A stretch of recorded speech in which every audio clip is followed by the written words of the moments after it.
Во средата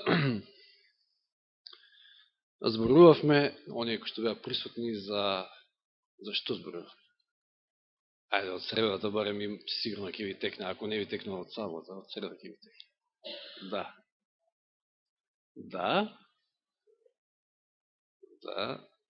за мечот, за Божјето Слово, мечот, за необходноста од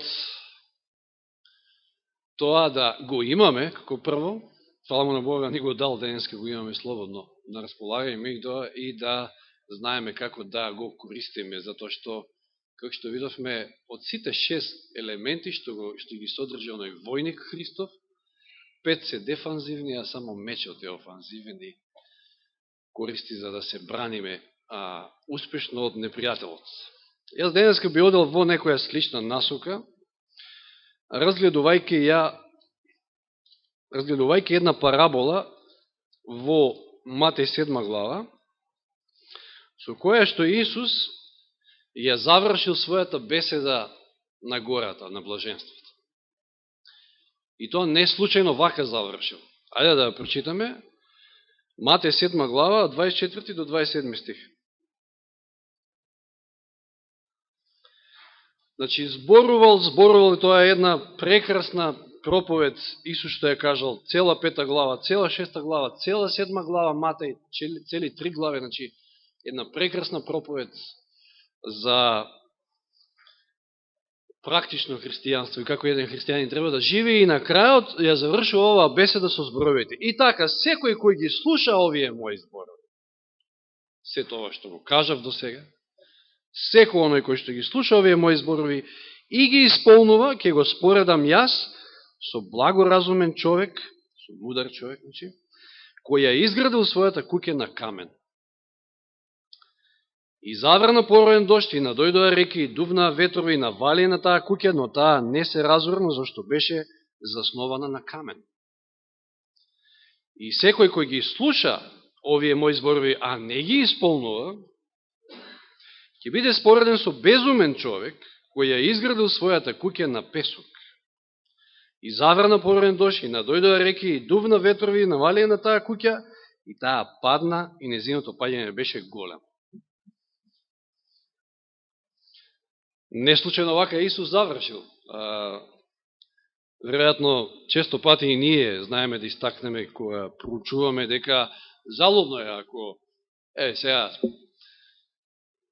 и 2 часа проповедаме и зборуваме ако само слушаме, а сето тоа излезе подосно од нашите уши, од нашата глава и заборавиме и ништо од сето тоа. Се е залудно. Тогаш сме како кој? Како овој вториот, кој што, значи, безумен човек, кој што гради на песок. Но, да видиме, тука има еден куп на символи, парабола секако, е полна со символи кои што ќе ги разгледаме. Не дека не сте слушале за ова, меѓутоа, од мој аспект, јас не се сеќавам дека сум зборувал на оваа парабола. Значи имаме мудар човек, имаме безумен човек, куќа, карпа, песок, односно камен, нели? Актот, самиот акт на градба, исто така е символички прикаж на нешто. Водите, ветровите, па и самото паѓање на куќата. Што е карпата? Што е каменот, всушност? Сите знаеме да одговориме, нели? Што е карпата, но ајде да видиме подкрепа од Божјето Слово. Второ Законие, 32 глава, или 5 Мојсиева, 32, 4 стих.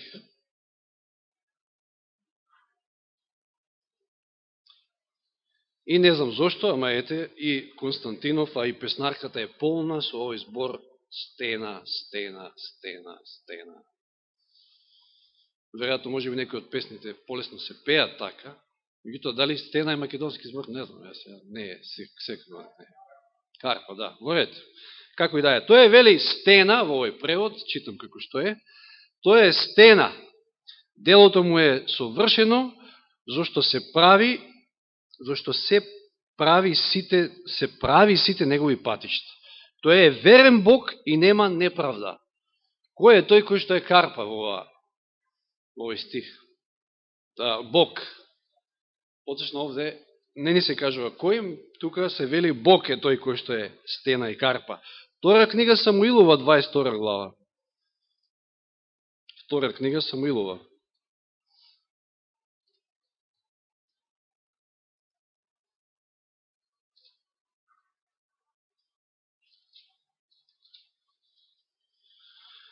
Втори и трети стих. Ова глава носи наслов Благодарна Давидова песна и ова е всушност псалм. Ова глава е всушност псалм на некој начин. Втори и трети стих пееше, значи Давид пееше: Господи, стено моја, тврдино моја, спасител мој, Боже мој, пештеро моја во која прибегнувам, штит мој, спасение моје, крепост моја. Ти ме избавуваш од насилство. Господи, карпо моја, стено моја. Поточно, ако читаме во прво послание до Коринќаните 10 глава, ќе видиме која е таа карпа. Читаме од први стих. Прво послание до Коринќаните 10 глава, од први до четврти. Не сакам да ви остане непознато, браќа, дека сите наши татковци беа под облакот и сите минаа низ морето и сите се крстија во Мојсија во облакот и во морето и сите јаде од иста духовна храна. И сите пие иста духовна напивка, зашто пие од духовната стена, која ги следеше, а таа стена беше Христос. Еве одговор на тоа кој е карпата, кој е каменот на кој што треба да градиме. И прво послание до Коринќаните, малку поназад, во 3 глава, 11 стих, ни кажува една исто важна работа, дека таа карпа треба да биде единствена основа, ако е нешто друго основа, тогаш залудно градиме. 11 стих. Зашто никој не може да постави друга основа, освен онаа што е поставена, која што е Исус Христос. Тој е аголен камен на други места, како што стои. Основата Исус Христос. Значи карпата, тој камен на кој што треба да градиме е Исус Христос. Што е куќата? Сега овде ќе погледнеме од повеќе аспекти. Матеј 12 глава. Имаме доста стихови. 12 глава, 43 и 44.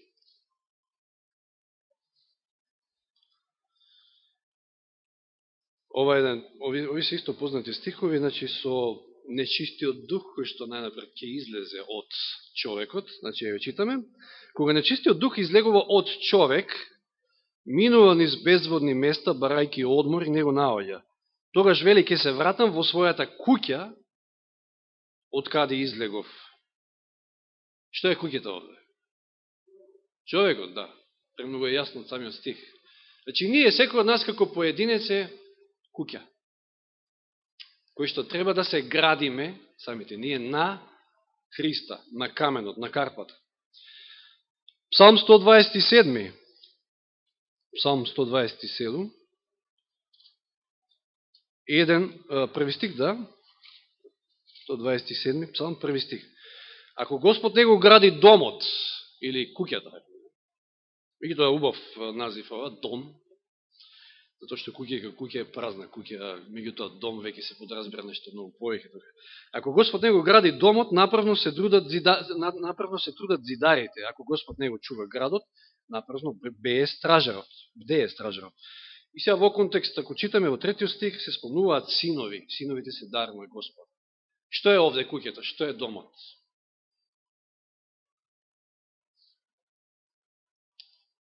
Семејството. Тоа е куќата. Семејството. Значи, во првиот стих видовме дека тоа е човекот, сега гледаме дека е пошироко целото семејство, кое што нормално и тоа треба да гради на Христа, на каменот. Одиме уште пошироко, Еремија 18.6, ова е оној стих во грнчаревата куќа. Еремија 18.6.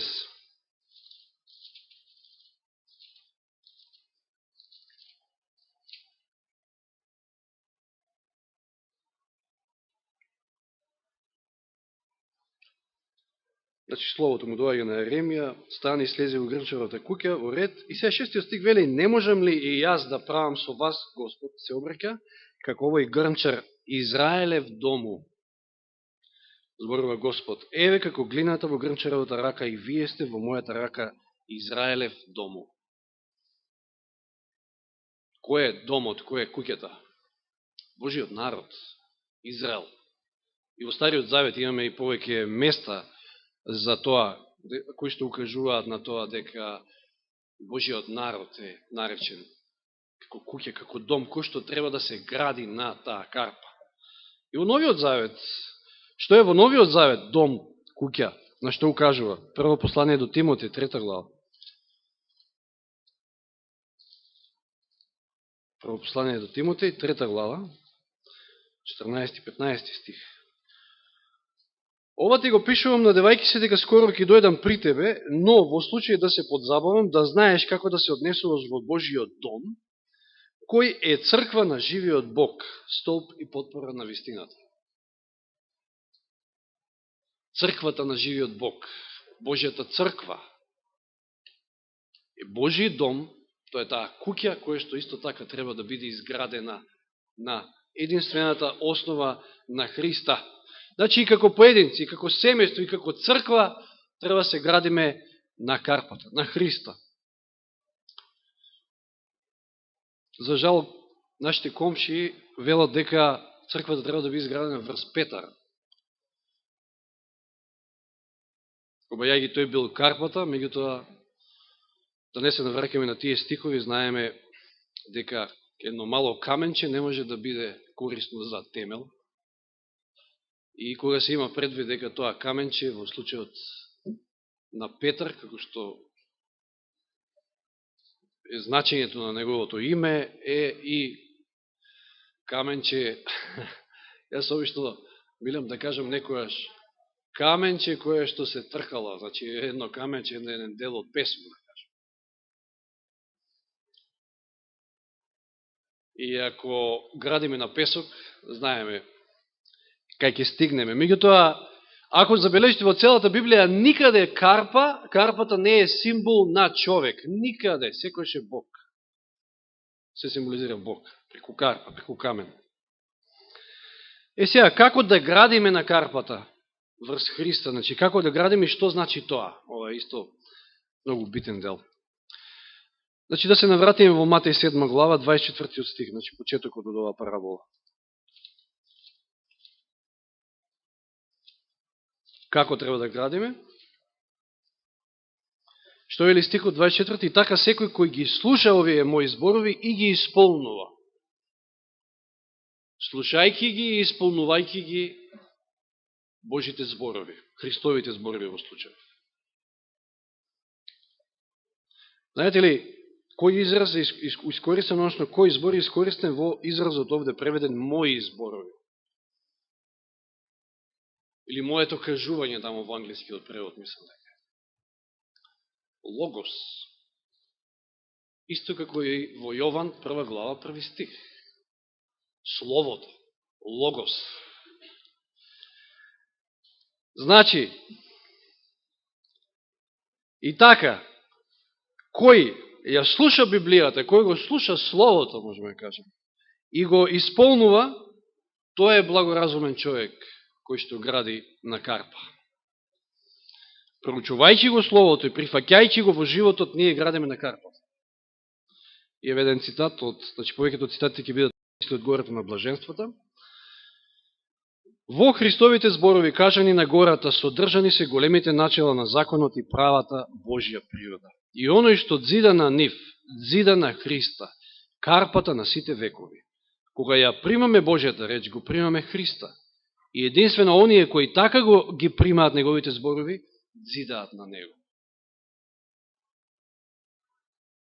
На што треба да дзидаме? На карпата,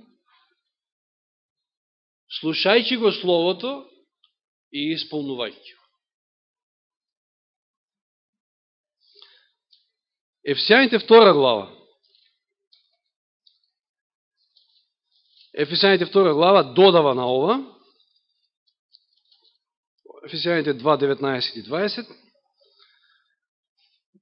Меѓутоа, поубав е преводот во случајот на овие стихови од ревидираниот, па така ќе прочитам од ревидираниот. И така, вие веќе не сте туги и придојдени, туку сте им сожители на светиите и членови на Божјето семејство, еве имаме сега куќа, семејство, зошто се утврдивте на темелите поставени од апостолите и пророците, имајќи го како камен темелник самиот Исус Христос. И апостолите и пророците се дзидале врз единствениот темел и не грешиме ако се надзидуваме над нив, затоа што тие се надзидале на Христа. И како се надзидуваме над нив? Над апостолите и над пророците? Па слушајќи го Словото, кој што дошло од нив, кој што всушност е Божјото Слово, повторно Словото, Логос, а кој што пак е Исус пак. Христос, вистинскиот темел, е еден жив камен и неговиот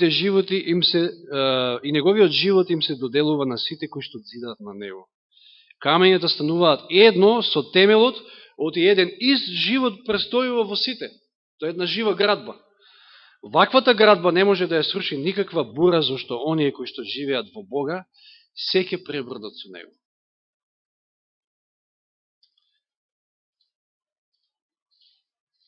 Лука 6 глава.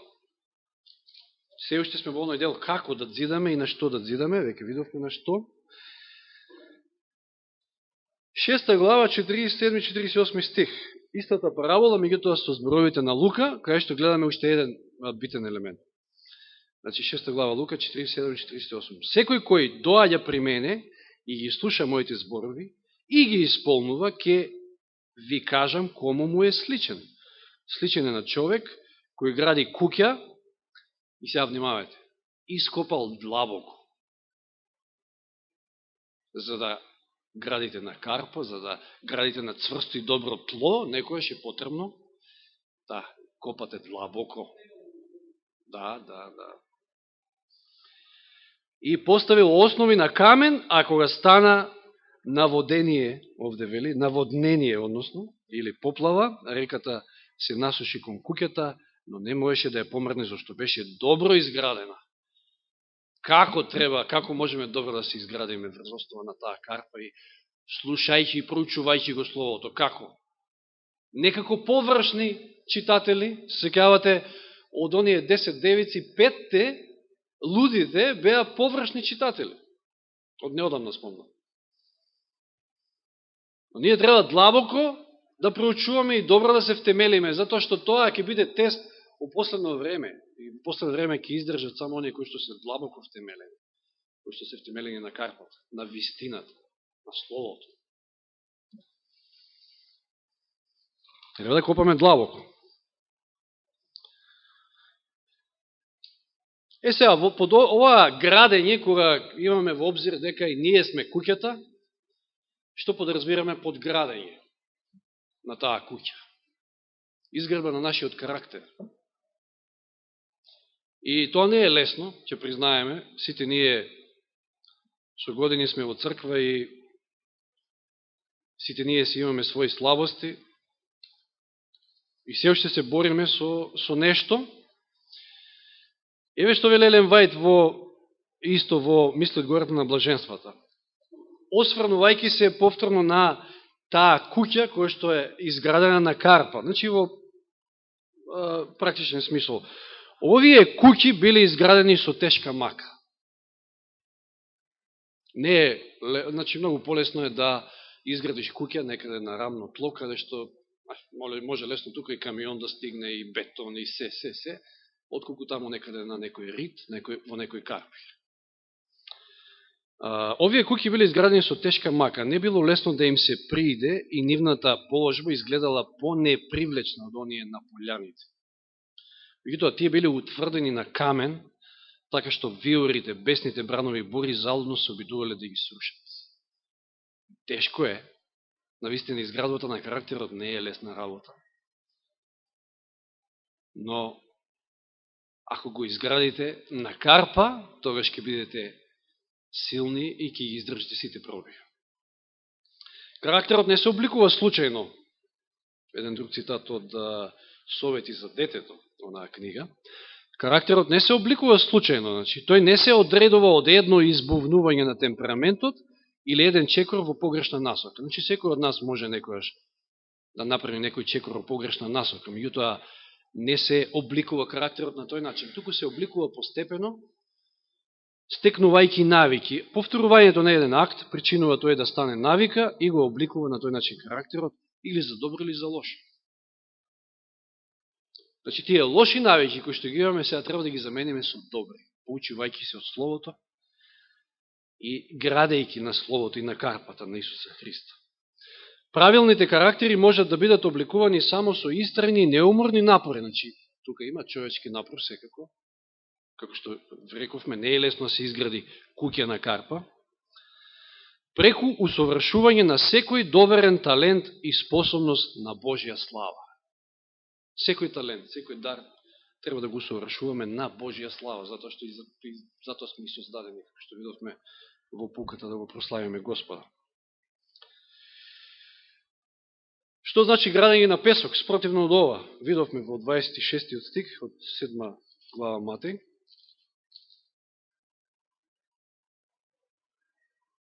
Ајде да се подсетиме, вели, секој кој ги слуша овие мои зборови, а не ги исполнува, ќе биде спореден со безумен човек кој ја изградил својата куќа на песок. И дојде бурата, дојде неволите, и куќата падна, вели, и паѓањето и беше големо. Страшно. Слушаш, но не извршуваш. Тоа значи градиш на песок. Пример, сите сме имале искуства, ќе осведочиш некого за тоа дека иконите се погрешни, значи клањањето нивно е погрешно, или било што ќе осведочиш, можеби за светците, дека не постојат други кои што се посредници, туку е само Исус, сите оние свети луѓе, освен неколку и некој кој што не ги знаеме, заминале на небо и се живи денеска, меѓутоа сите други се во гроб. Тоа е многу јасно во Библијата, па да не зборуваме за саботата. Меѓутоа, луѓето одбиваат и такви јасни вистини, нема да ја послушаат, не вас, туку тоа е словото кое што произлегува од вашите уста, слушаат, ама не извршуваат. Некојаш и ние сме такви, не е лесно секојаш да се откаже човек од некои своји навики и да стане нововерец, како што велат. Се одвоил од ова општество, од нормалното живење. Меѓутоа, ако сакате да живеете според Божјето Слово, ако сакате да градите на карпа, тогаш едноставно ќе бидете и на такви удари. Но секоја друга градба, вели цитатот, која не е подигната врз темелите на Божјето Слово, ќе пропадне. Видите колку е значајно, колку е битно да сме втемелени на Божјето Слово. На Исуса со други зборови, на карпата со други зборови. Се друго ќе пропадне. Човекот кој слично на евреите во деновите на Христа гради врз база на човечки мислења и ставови, внимавајте. Е зашто е битно секој од нас лично да ја проучува Библијата, да знае како да барата со мечот, како што рековме во средата. Затоа што ако се базирате на човечки мислења и ставови, тогаш вие всушност градите на песок. Не градите на карпата. Врз традициите кои ги измислиле луѓето или на делата кои тој сам може да ги направи независно од Христовата милост, ја подигате зградата на својот карактер врз непостојан песок. За жал, еве, денеска мноштвото на луѓе во Македонија се подпираат на традиции и ништо не знаат повеќе од тоа. И ако ги прашате зошто нешто прават, па тоа е традиција од старите остана. Не знаат ни збор повеќе да објаснат за еве празникот што го славате. А па да не зборуваме за тоа дали тоа го има во Библијата, дали не. Сето тоа е градба на песок. Сите ние треба да се засукаме добро и да копаме длабоко, ако сакаме да градиме на камен на песок. се друго ќе заврши со тресок, со голем пат.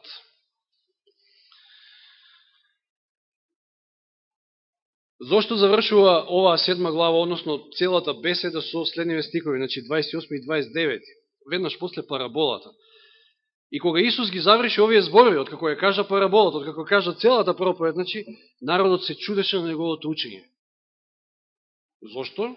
Зошто ги учеше како оној кој има власт, кој има авторитет, затоа што се што кажа беше втемелено на Божјото Слово. Од таму доаѓа авторитетот. Не филозофираше, не кажуваше, не цитираше од некои тамо рабински учители, рабини, како што тоа го правиле книжниците и фарисеите, по тоа се разликува од сите нив.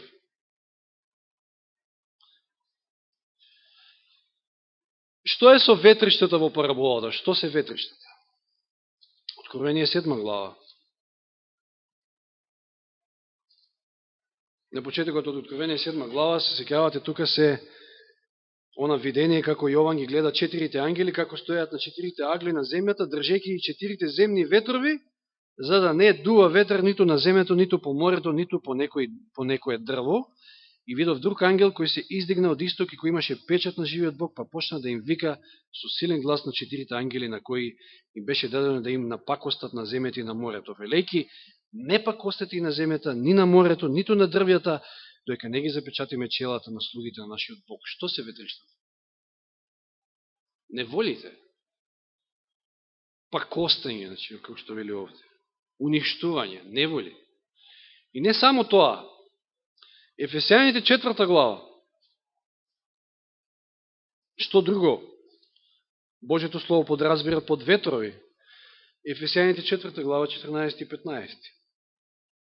Да не бидеме веќе деца кои ги лулеја и ги носи секој ветер на наука, што со човечката измама и лукавство доведува до итро измислени заблуди. Туку говорејќи ја вистината во љубов, ние треба да растеме во се кон Него кој е глава Христос. Што сте овде ветрови? Лажни науки. Лажни науки. Значи неволи, лажни учења, кои што ги имате на претек и ки ги имате уште повеќе во ова време во кое што живееме. Што представуваат водите, Откровение 12-15? Јас очигледно доста скратувам, за да почнува веќе малку потопло да виде. Откровение 12-15. Познат стих исто. А змијата испушти од својата уста вода, како река по жената, за да ја однесе со реката, но земјата и помогна на жената. Што е овде водата? Добро, во ред знаеме, меѓутоа во овој контекст е прогонства. Водата има за цел да ја гони, да ја уништи жената. Да. Прогонства, неволи, лажни учења. И во една таква ситуација, како би обстанале ние ако не сме изградени на карпа?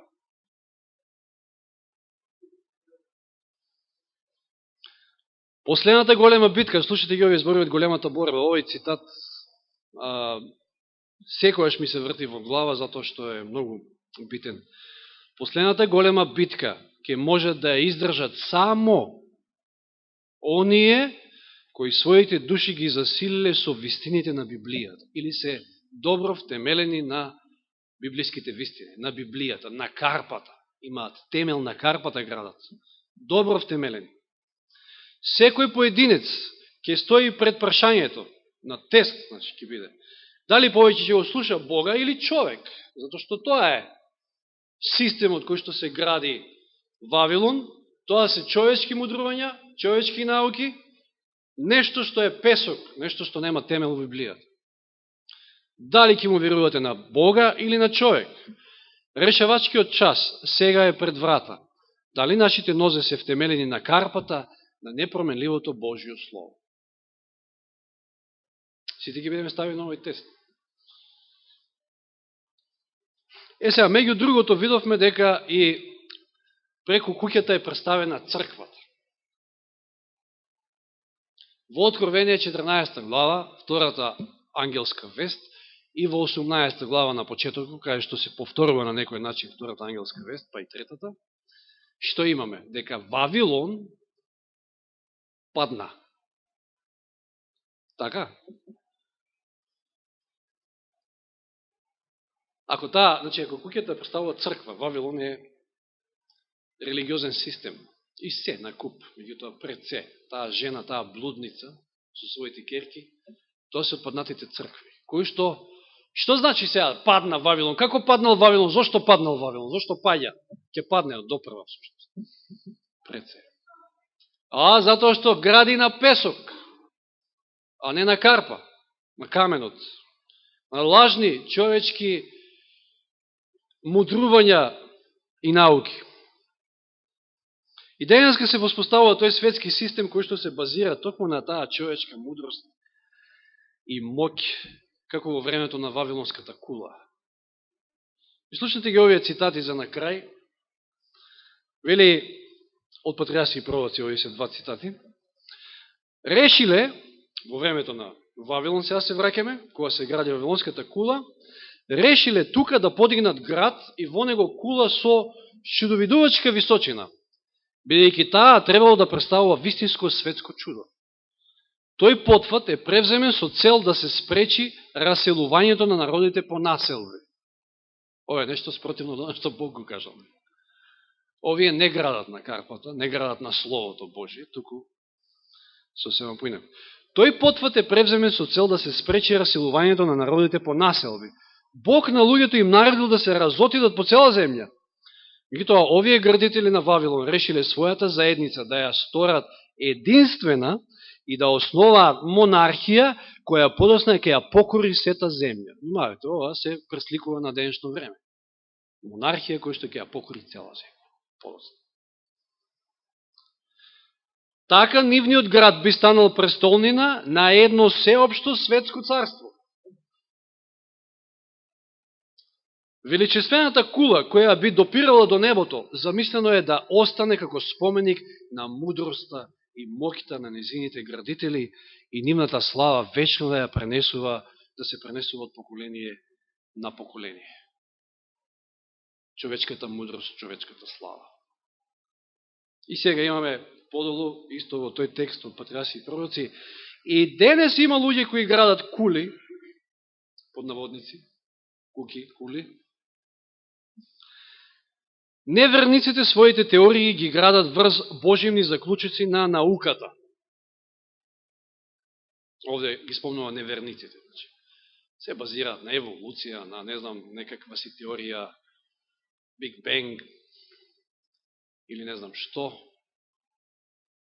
отфрлајќи го при тоа Божиото откровение. Тие градат кули, меѓутоа на песок, кои што еден ден ќе паднат, ќе се срушат. Отфрлајќи го, значи, при тоа Божиото откровение е дадено во неговото слово. Се осмелуваат да кажат своје мислење и свој суд за Божиото морално владење. Го презираат и омаловажуваат неговиот закон и се фалат дека освен човечкиот разум, ништо друго не им е потребно. Сето тоа е градба на песок. Во така наречениот христијански свет, значи сега ги оставаме неверниците, во така наречениот христијански свет мнозина се одвраќаат од јасното учење на Библијата и својата вера ја градат врз човечки теории и врз пријатни измислици. Тие укажуваат на својата кула како пат по кој можат да се искачат на небото. Значи, денеска се градат вавилонски кули, кои што кули, еве се пат, како што вели цитатот, за да се спасиме. И сето тоа се прави или ќе го избегнеме Божиот закон, или вака, или онака, ќе најдеме ние свој пат до спасение, меѓутоа тоа е се градење на песок. И додека учат дека грешникот не мора да умре и дека спасението може да се осигури и без починување на Божиот закон, луѓето со воскит просто се внесуваат во вешто срочените зборови на тие говорници. Внимавајте, ова се пророштва на Елен Вајт. Што кажува овде? Луѓето ќе залудеат, ќе одат по таквите говорници. Тоа ќе им биде привлечно да го слушаат. А сето тоа е градба на песок. Не вреди, еден ден ќе падне. Нема да ја издржи последната проба. И тие цркви се полни. По Америка тие мега цркви, така наречени. Да се чудиш, дори и карта се плаќа, па нема место каде да се. Но тоа е безвредно, тоа се човечки науки, тоа се лажни науки, тоа е Вавилон, кој што ќе падне. Затоа што не гради на карпа. Традиции, човечки размислувања, човечки науки, сето тоа е песок. Ние треба да градиме самите, треба да се градиме, својот карактер да го градиме на Словото. А видовме дека надградувајќи се на тој аголен камен, на таа основа, на карпата, на Исуса и над апостолите и пророците понатаму, ние всушност стануваме дел од таа жива градба, живи камења и тој живот Христов станува наш живот. Карактерот ни се менува, читајќи го, проучувајќи го Словото и барајќи сила од Духот Свети да го исполнуваме. Тогаш сме како оној мудар човек кој што гради на карпа. И на крајот ќе завршам со 27. псалм, 5 стих, едно ветување.